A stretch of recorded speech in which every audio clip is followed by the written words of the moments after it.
दिसंबर 1983 और राजस्थान के धौलपुर का एक छोटा सा गांव शांति देवी और चंदा भारती के घर में एक बेटे का जन्म होता है, टीटू सिंह। टीटू सिंह के दिमाग पर एक गहरा गड्ढा था, बिल्कुल एक अंगूठे के निशान जैसा। जैसे जैसे टीटू बड़ा हो रहा था, उसकी बातें और भी अजीब और भी ज्यादा डरावनी हो रही थी। टीटू सबसे छोटा बालक है मेरा।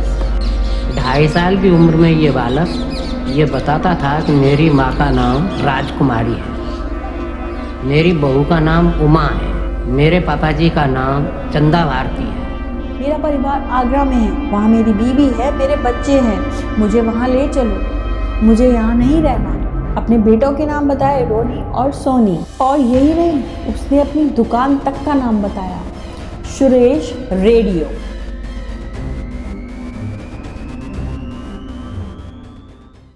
क्या आपने अपने शरीर पर कभी कोई ऐसा निशान देखा है जिसे आप बर्थ मार्क कहकर भूल गए हो? तो क्या वाकई में सिर्फ ये बर्थ मार्क ही होते हैं, या वो आपकी रूह पर लगाया हुआ कोई एक ऐसा पुराना घाव है जो पिछले जन्म की किसी भयावह याद को ताजा रखने के लिए कुदरत ने वहाँ छोड़ दिया है? आज की कहानी किसी भूत प्रेत की नहीं, बल्कि आगरा और धौलपुर की गलियों में बहती उस हकीकत की है जिसने कानून और वैज्ञानिकों दोनों के होश उड़ा के रख दिए थे। आज की कहानी उस मौत की है जिसने अपनी मौत को एक्सेप्ट नहीं किया था। आज की कहानी उस बच्चे की है जिसने एक छोटी उम्र में कुछ ऐसा बोलना शुरू कर दिया था जिससे उसके माँ बाप के होश उड़ गए थे। तो चलिए गाइस, आज मैं आपको जो कहानी सुनाने जा रही हूँ ये पूरी रियल घटना पर आधारित है। वो इंसान आज भी जिंदा है जिसके बारे में आपको मैं ये कहानी सुनाने जा रही हूँ। उसके बहुत सारे पॉडकास्ट आपको यूट्यूब पे या गूगल पर ऑलरेडी देखने को मिल जाएंगे। तो अगर आपने मेरा चैनल अब तक सब्सक्राइब नहीं किया है तो go and subscribe my channel, hit the bell icon so आपको मेरी आने वाली सारी वीडियोस के नोटिफिकेशन सबसे पहले मिल जाए। और अगर आप जानना चाहते हैं कि टीटू सिंह कौन था तो मेरे साथ इस वीडियो के अंत तक बने रहें। चलिए लेट्स बिगिन द स्टोरी। दिसंबर 1983 और राजस्थान के धौलपुर का एक छोटा सा गांव शांति देवी और चंदा भारती के घर में एक बेटे का जन्म होता है, टीटू सिंह। बहुत ही प्यारा और खूबसूरत बच्चा। पर उसके जन्म के समय कुछ ऐसा हुआ था जिसने उसकी माँ को डरा कर रख दिया था। टीटू सिंह के दिमाग पर, उसकी सिर की कनपट्टी पर एक गहरा गड्ढा था, बिल्कुल एक अंगूठे के निशान जैसा। और ठीक उसके दूसरी तरफ खोपड़ी के पीछे कुछ एक ऐसा अजीब मांस का टुकड़ा था जो कि उभरा हुआ था। शांति देवी जब उसे नहलाती थी तो उनकी उंगली का इतना पार्ट भी उस गड्ढे में घुस जाया करता था। उनको लगता था कि उनका बेटा बहुत कमजोर है, बट सच्चाई ये थी कि टीटू सिंह कमजोर नहीं था। वो तो अपने साथ कुछ ऐसा समेटे हुआ था जो कि इस समय के परे था। 2.5 साल की उम्र में जब बच्चे खेलने की बातें करते हैं, खिलौनों की बात करते हैं, तो टीटू सिंह बाहर खड़े होकर अपनी माँ को बोलता था कि तुम मेरी माँ नहीं हो, ये मेरा घर नहीं है, ये मेरा परिवार नहीं है। टीटू सबसे छोटा बालक है मेरा। 2.5 साल की उम्र में ये बालक ये बताता था कि मेरी माँ का नाम राजकुमारी है, मेरी बहू का नाम उमा है, मेरे पापा जी का नाम चंदा भारती है। मेरा परिवार आगरा में है, वहाँ मेरी बीवी है, मेरे बच्चे हैं, मुझे वहाँ ले चलो, मुझे यहाँ नहीं रहना।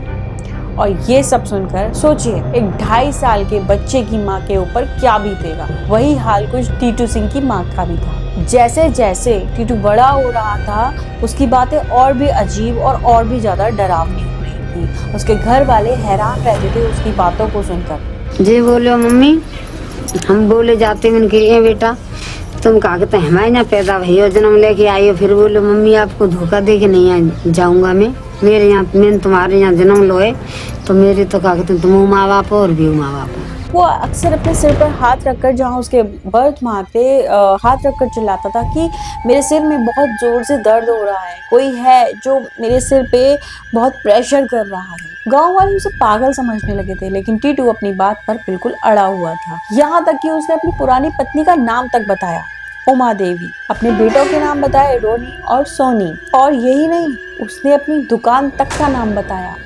सुरेश रेडियो। अब कहानी में आता है वो मोड़ जो आपको हिला कर रखेगा। जब इतना सब कुछ होने लगा तो टीटू के घर वालों को लगा कि चलो देखते हैं कि ये बच्चा ऐसे ही कर रहा है या सच में इसकी इन बातों में कुछ सच्चाई है। तो टीटू के घर वाले उसे आगरा ले जाने के लिए रेडी हो गए, क्योंकि वो बार बार बोल रहा था मुझे आगरा लेकर चलो। रोनू सोनू ने लल्लू को नाम है बच्चों को, उमा में बहू है।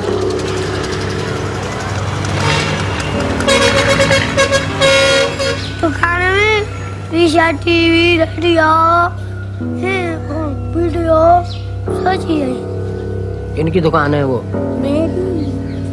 मेरी भाई कोची मेरी है।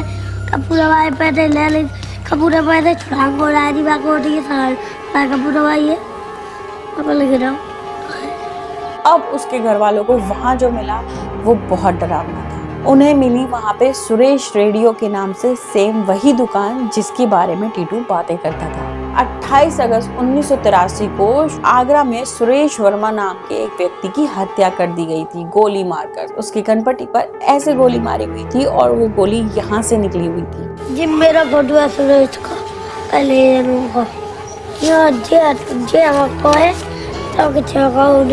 ये सेम मार्क टीटू की कनपट्टी पर थे, जिसके बारे में मैंने आपको स्टार्टिंग में बताया था।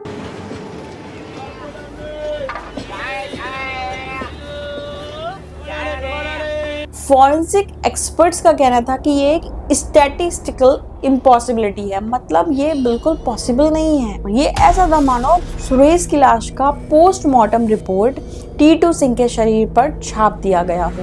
कितना अनोइंग था ये। सोचिए, आप 5 साल के बच्चे हैं और आप एक ऐसी सड़क पर खड़े हैं जो आपने कभी देखी ही नहीं, लेकिन आपको पता है कि उसके अगले मोड़ पर कौन सी दुकान आने वाली है। आपको पता है कि उस गली के तीसरे घर की खिड़की का शीशा टूटा हुआ है।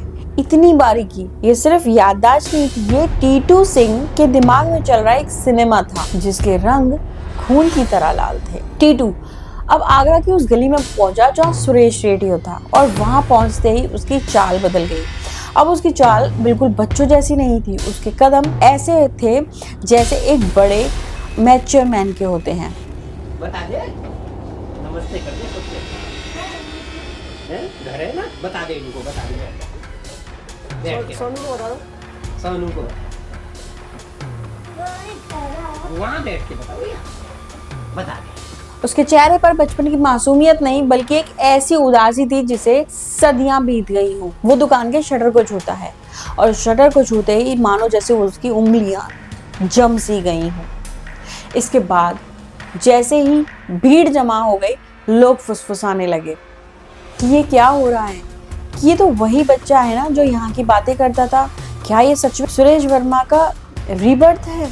इसके बाद दुकान के अंदर से एक महिला निकलती है और वो महिला थी उमा देवी, सुरेश वर्मा की बीवी, यानी टीटू सिंह के पहले जन्म में जो उसकी बीवी थी वो महिला। उसको देखते ही टीटू सिंह कोई आंटी कहकर नहीं बुलाता है, वो सीधे ही उसे देखकर बोलता है कि उमा, तुम इतनी पतली कैसे हो गई? क्या तुम ठीक से मेरे जाने के बाद खाना नहीं खाती हो? क्या तुम आज भी रात में अपने दरवाजे की खिड़की, अपने कमरे की खिड़कियां खोलकर सोती हो? कुछ ऐसी बातें जो सिर्फ एक हस्बैंड और एक वाइफ के बीच की होती हैं। ये सुनकर सभी वहां पे हैरान रह गए थे। इवन टीटू सिंह ने वहां पर अपनी बीवी को, उमा देवी को, ये भी बताया। किसका है फोटो? नाम क्या है? तो कब खिंचवाया था ये? कब खिंचवाया था? मेरे पास था, मैंने तो पहले खिंचवाया। अच्छा, काहे के लिए? ये सोचा कि 80% अपना बच्चा है ये, और 20% जरा सकता मुझे उसके ऊपर। जब भी मेरी तबीयत 2-4 बार मेरे घर पर भी मेरे पास आया वो, और चिपट गया उससे, और मुझे छोड़कर नहीं जाता कहीं पर ही। वो बड़ी मुश्किल से मैं अपना उसके पीछे छुड़ाता हूँ। लेकिन सस्पेंस यहाँ खत्म नहीं होता है। असली दहशत तो तब शुरू होती है जब टीटू सिंह बताता है कि उस शाम को, जिस शाम को वो घर वापस आ रहा था, उस शाम को ऐसा क्या हुआ था। उसने बताया कि वो अपनी दुकान से, अपनी दुकान को बढ़ाकर घर के लिए वापस आ रहा था, और वो जो गाड़ी उसके पास थी उस कार में बैठकर आ रहा था। जैसे ही वह अपनी गाड़ी का दरवाज़ा खोलता है, पीछे से कुछ 2 लोग आते हैं बाइक पर, और एक उसे इशारा करते हुए बोलता है कि अब तुम गए। और वो सुरेश वर्मा की कनपट्टी पर गोली रखता है और उसको मार देता है। गए तो खोल रही भाई किसान उठा हुआ है गए ऐसा कौन है खाली मारे हुए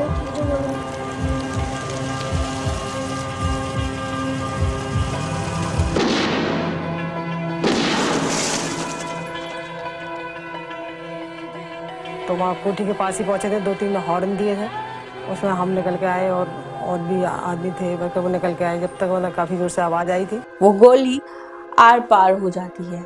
सोचिए उस सड़क पर खड़े लोगों पर क्या गुजरी होगी ये सब सुनने के बाद। एक बच्चा उसके खुद के कत्ल का आंखों देखा हाल सुना रहा था, जो उसके पैदा होने से पहले ही हो चुका था। उसने उन हत्यारों का नाम बताया, जिससे उन क्रिमिनल्स को पकड़ा भी गया और कुछ टाइम के लिए उनको जेल भी हुई थी। ये सिर्फ एक रीबर्थ का मामला नहीं था, ये बल्कि ठंडे पड़ चुके उस केस की गवाही थी, जिससे उन कातिलों को पकड़ा गया। सुरेश वर्मा की ऑटोप्सी रिपोर्ट से पता चलता है कि गोली सिर के दाएं तरफ पे लगी। रिपोर्ट से यह भी पता चला कि जख्म कितना गहरा था और उसका कान से कितना फासला था।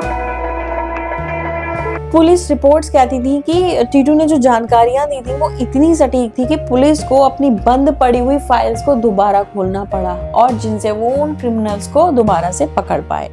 ये कानून के इतिहास का सबसे अजीब मामला बन गया था। क्या एक बच्चा अपने पिछले जन्म के कत्ल की गवाही दे सकता है? भले ही कानूनी रूप से यह मुश्किल था, लेकिन टीटू के खुलासे ने पुलिस को उन सबूतों तक पहुंचा दिया था जिन्हें वो सालों से ढूंढ रहे थे।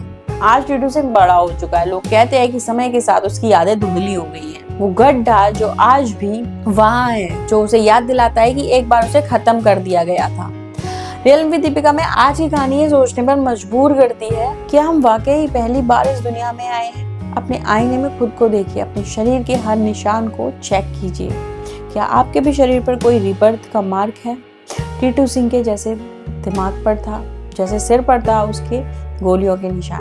टीटू सिंह आज भी जिंदा है और वो अपनी एक अच्छी लाइफ जी रहे हैं। ऐसे ही रीबर्थ केसेस को सुनने के लिए मुझे सब्सक्राइब करें, और मैं मिलती हूँ आपसे नेक्स्ट किसी रीबर्थ केस या फिर किसी हॉरर स्टोरी के साथ। मेरे चैनल को आप सब्सक्राइब कीजिए और देखिए, मैंने डार्क स्टोरीज की वैरायटीज डाली हुई है कि क्रिमिनल केसेस, हॉरर केसेस और बहुत तरीके के ऐसे केसेस जो आपको सोचने पर मजबूर कर देंगे कि क्या ये सब भी होता है। Thank you so much for watching my podcast. मैं मिलती हूँ नेक्स्ट पॉडकास्ट में किसी अच्छी स्टोरी के साथ, और आप मुझे कमेंट सेक्शन में ज़रूर बताइएगा कि आपके शरीर पर भी कोई रीबर्थ मार्क है, या फिर आप रीबर्थ से रिलेटेड किसी और केस को सुनना चाहते हैं, तो वो भी मुझे आप कमेंट सेक्शन में ज़रूर बता सकते हैं। Good bye.